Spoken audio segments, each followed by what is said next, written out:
ubaze buri masegonda 13 bisi nibura buri muntu umwe aba atazongera kubaho uko yahoze abaho kubera ko ubwonko bwe buba bwangiritse. Hari abakora impanuka cyangwa se n'ibindi nko guturika udutsi tujyana amaraso mu bwonko, ubwo nyine ukaba utazongera gutekereza neza, nyamara atari uko bakuroze ngo nibura barakuroze urasara ubu musazi, ahubwo ari ikibazo kibasiye ubwonko nyine. Bisa naho isi ifite icyorezo gicecetse cyane kitavugwa cyane nka COVID-19 uko yavuzwe, nyamara giteye inkeke, gutakaza ubushobozi bw'ubwonko bwa muntu bwo gutekereza neza. Nyamara ubwonko ni rwo rugingo dukoresha rwa mbere kurusha izindi. Amazina nitwa Mugisha Samuel. Wari uzi ko hari ibiribwa urya buri munsi byangiza ubushobozi bwawe bw'ubwonko bwo gutekereza? Hari abantu uyu munsi mu hazaza bazaba batakibasha no kwibuka amazina yabo cyangwa se y'abana babo. Uyu munsi mureke tuganire ku biribwa byangiza ubwonko, ndetse turi gusoza turaza no kuvuga ku biribwa byiza watangira kujya ufata cyangwa se urya igihe wifuza ubwonko bukora neza. Nimubanze mukore subscribe niba mutarayikora, ubundi tumenye byinshi. Menye byinshi kubera mu isi. Reka dutangirire ku mibare. Isi hose nibura abantu 500,000 bapfa buri mwaka bazize icyitwa brain aneurysm. Ni kumwe imitsi itwara amaraso mu bwonko icika intege, hakaba hakiyubakamo muri yo ikizenga cy'amaraso, mbega ikaziba. Ni imitsi itwara amaraso. Muri Leta Zunze Ubumwe za Amerika honyine iki ni ikibazo kibaho buri minota 18 nibura 66% y'abarokoka aneurysm baba bagiye kuba ubuzima bwabo busigaye mu muruho cyangwa se mu kugorwa gukomeye kuko ubwonko bwabo buba bwangiritse. Iyi ni imibare gusa, nyamara ni n'abantu cyangwa se ni imiryango y'abantu ibihombye abandi babo bari ab'ingenzi mu buzima bwabo, bari bafite undi mumaro. Iyo ubaze neza nibura muri Leta Zunze Ubumwe za Amerika uzasanga umuntu umwe mu bantu 50 bari kumwe bahagaze hamwe aba afite iki kibazo cya aneurysm cyangwa se brain aneurysm kitaragaragara, mbega kimwihishemo. Bivuze ko isaha n'isaha aba yakisanga asigaye ayoboza abantu atazi n'aho ataha, yaratakaje ubwonko bwibuka. Mu biribwa ugomba guhagarika kurya cyangwa se kugabanya igihe cyose wifuza ubwonko bumeze neza nibi bikurikira. 7 foods that cause memory loss. You'll want to stop. Ati ubu ubwoko burindwi bw'ibiribwa butera ukwangirika k'ubwonko, kandi byaba byiza urekeye kurya ikiribwa cya kane none ahangaha.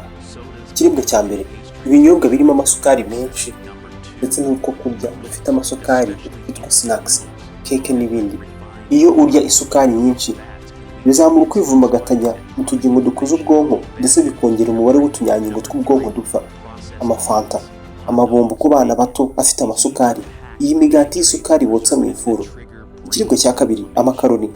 Aya makaroni akenshi wagiye wumva ngo bashyira mu mazi ashyushye ubundi akaba arahiye, kenshi aba afite ibyitwa carbohydrates cyangwa se ibitera imbaraga muri yo byahinduwe, ndetse n'ibinure bitari byiza ku mubiri, ari nabyo bizamura imisemburo nk'uwitwa insuline na inflammation mu bwonko.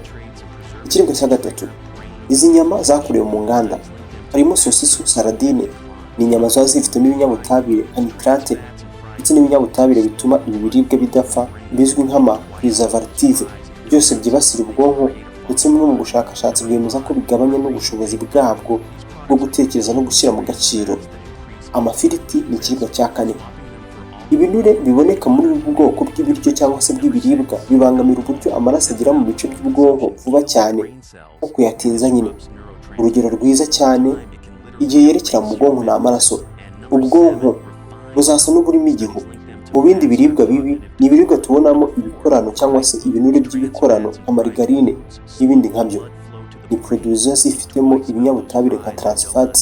Ubwo ni ubwoko bw'ibinure buzwiho kongera ibyago byo kwibasirwa n'indwara yo kwibagirwa ijyanirana no gusaza. Abantu bagirwa inama yo kuba babisimbuza amavuta nk'ayo mu bwoko bwa elayo cyangwa se y'inka kugira ngo birinde ibibazo nk'ibyo. Gatandatu ni inzoga. Ko unywa inzoga nyinshi niko ubwonko bwawe buba bwangirika ku rugero rwo hejuru. Uko bigenda bitinda ubwonko buba bugenda butakaza ubushobozi bwo kwibuka. Mbese ibiribwa nk'imigati ni ibiribwa bibi cyane, ntabwo tubitekerezaho kenshi, gusa ibyo turya byangiza ubwonko bwacu cyangwa se bikaba byabutabara. Mu mutwe wawe ushingiye ku biribwa dutondetse mu kanya ushobora kuba uri kwibaza uti none tujye turya iki ko byose yabivuze? Mu biribwa uzarya ubwonko bwawe bukagira ubuzima bwiza birimo amafunguro yifitemo ibinure byiza byo mu bwoko bwa omega 3 arimo nk'amafi ya salmon, ibinyampeke byuzuye, ibiribwa bifite antioxidant cyangwa se byigiramo antioxidant ndetse n'imboga rwatsi nka epinari. Ni ibiribwa ushatse wakwita nk'inshuti nziza ku bwonko. Mu bintu uzakora ntuzibagiwe kunywa amazi menshi. Ubwonko bw'umuntu bugizwe na 75% by'amazi. Impamvu nziza yumvikanisha umumaro w'amazi ku bwonko. Ibimenyetso ushobora kwibonaho ukamenya ko ubwonko bwawe bwaba buri kugana mu nzira itari nziza. Ujya ukunda kwibagirwa, guhinduka cyane k'ukuntu wiyumva, nko kurakara ubusa cyangwa se vuba byihuse, gukora ibikorwa bitagusabaga imbaraga, gusa uyu munsi ukaba usa naho uba ukeneye ubufasha bw'Imana bwa Nyagasani kugira ngo ubishobore noneho.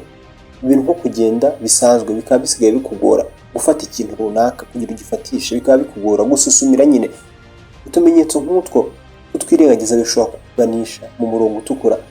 Uramutse hari uwo uzi cyangwa se ari wowe wibonye ibimenyetso nk'ibyo, ni byiza ko washaka cyangwa se wamushakira umuganga akibona kandi kare. Bivuga ko 15% by'abagira ibibazo byo mu bwonko byitwa aneurysm, hamwe imitsi iziba hakibakamo muri yo nk'ikizenga cy'amaraso. Ubundi 15% byabo yagaragayeho nyine, ubundi bapfa bataragera no kwa muganga. Umuntu atakaza ubushobozi bwo kwibuka, agatakaza ubushobozi bwo gutekereza no gushyira mu gaciro. Bigiraho n'ubumuntu cyangwa se ubumuntu buhinduka bugatakara, agahinduka undi muntu runaka. Rimwe na rimwe birangira ubwo uwo muntu apfuye cyangwa se akamugara burundu by'ubuzima. Abo twakwita nk'abanyamahirwe mu buzima, ubwo nyine iyo barokotse nibo ubwo baba bagiye kuba ubuzima nk'ubwo bazabamo mpaka bavuye ku isi. Ubuzima butoroshye mu by'ukuri, kubaho wibagirwa. Tekereza kubaho wibagirwa cyangwa se waribagiwe nk'umwana wabyaye uko yasaga cyangwa se uko asa, nyamara guhora mu maso.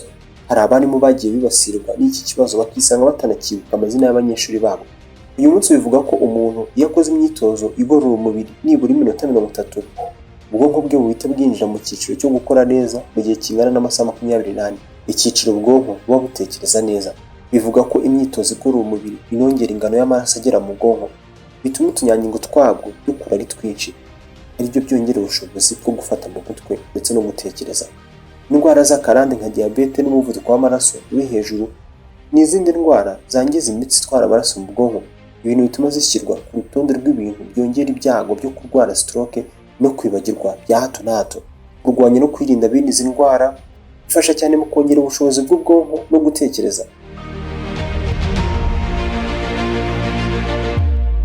Ibintu nko kuruhuka cyangwa se gusinzira bihagije bisa naho ari umuganga ukomeye cyane w'ubwonko. Bifasha kubaka inzibutso cyangwa se memoire, gusukura ndetse no kuvana imyanda y'uburozi iba yiriwe yibika mu bwonko ku manywa. Nibura umuntu yagakwiye gusinzira amasaha 7 kugera ku 8 kandi yafatiyeho, mbega atabyutse na rimwe mu ijoro, kuko bifasha ubwonko gukora neza.